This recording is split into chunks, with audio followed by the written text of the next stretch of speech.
Donald Trump was in South Dakota on Friday night for a party fundraiser that doubled as an opportunity for the state's governor, Kristi Noem, to showcase herself as a potential vice presidential pick.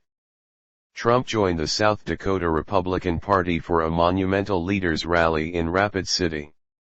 Noem appeared alongside the former president and endorsed him, creating an image of the pair that Noem's allies hope make her look like vice presidential material. Sources have told the New York Times that she has her eye on a vice presidential spot. Noem, 51, has been touted as a future presidential candidate, with a spell in the White House certain to bring her to national prominence and help turbocharge any future presidential ambitions. Trump's decision to headline the event underscores his dominance in the Republican race even as he faces 4 separate indictments and 91 felony counts. South Dakota holds a late primary and isn't competitive in a general election. With a huge lead in the polls, Trump is skipping much of the traditional primary campaign. Instead of large-scale rallies, he is relying on state party events that offer large, friendly audiences at no cost to his campaign, while his political organization pays millions of dollars in legal expenses.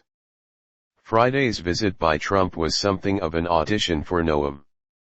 She planned the event as a way to both offer her endorsement and maximize face time with Trump as he considers potential 2024 running mates and cabinet members, according to one of the Republicans who spoke anonymously.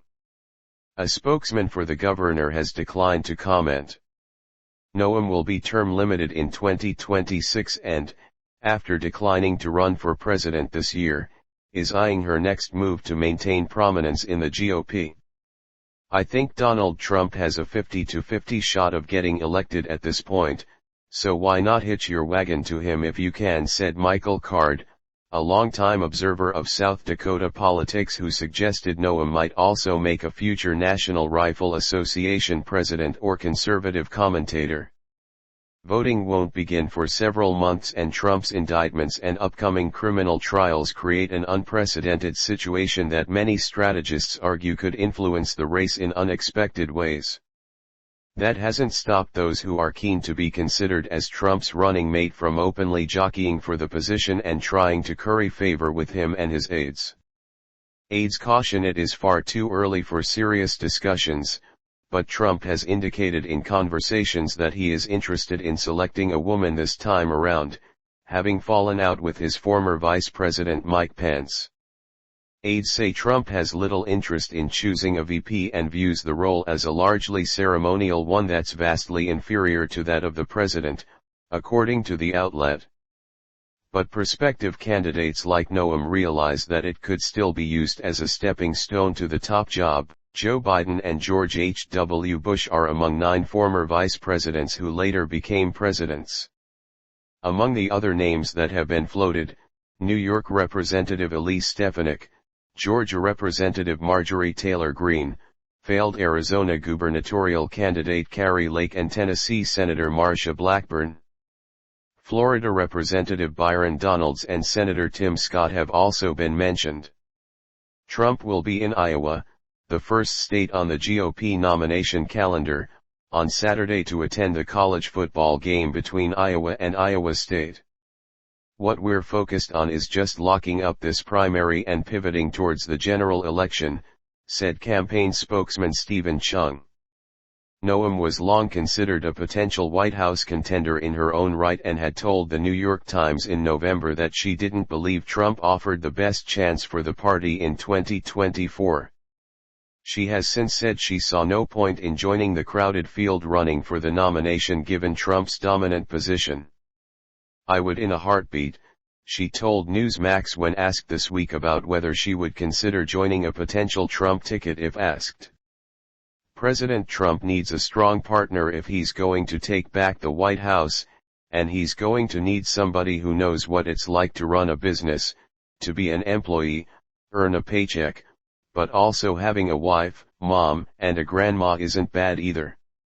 It will be Trump's first visit to South Dakota since the summer of 2020, when he headlined a 4th of July fireworks celebration at Mount Rushmore on the eve of Independence Day. The then president had been looking for a venue to turn the page after a summer of pandemic lockdowns and racial justice protests. Noem's event at Mount Rushmore was notably devoid of pandemic restrictions. She also gifted him a miniature replica of Mount Rushmore with his likeness carved alongside George Washington, Thomas Jefferson, Abraham Lincoln, and Teddy Roosevelt. "I don't know exactly," Trump said Thursday when asked if Noem will endorse him. "But I am going. I like her a lot. I think she's great. Kristi's done a great job." He has often praised her handling of the pandemic, saying again on Thursday she had done a fantastic job. A former member of Congress, Noem in 2018 squeezed out a surprisingly close win over a Democratic challenger to become South Dakota's first female governor.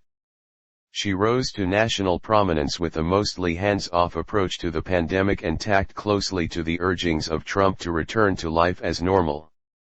She handily won re-election last year, even as she performed worse than other Republicans on the ballot.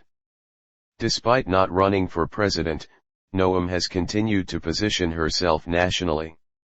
She has been an outspoken champion for the National Rifle Association, even bragging at a spring convention for the gun rights group that her one-year-old granddaughter already has firearms. She has also defended South Dakota's abortion ban and will appear at a Michigan fundraiser later this month to support Republican Senate candidate Mike Rogers. During the first GOP presidential debate, she appeared in an ad to encourage businesses and families to move to what she calls the freest state in America. Friday's event is expected to draw protesters targeting both Trump and Noem, said Annie Beauchamp, CEO of the South Dakota-based group Liberty and Justice for All. "The reason that we show up is to demonstrate to other people that we're not alone," Beauchamp said. Kristi Noem has spent more time out campaigning for I don't know what than she has in South Dakota. She has more interest in her own self-interest than she does in taking care of the people of South Dakota. South Dakota GOP Chair John Weeks said he expects about 7,000 people to attend the sold-out fundraiser. The event was first planned as a Lincoln Day-style fundraising dinner commonly held by local Republican groups, Weeks said, but it later ballooned into a rally with proceeds going to the state party.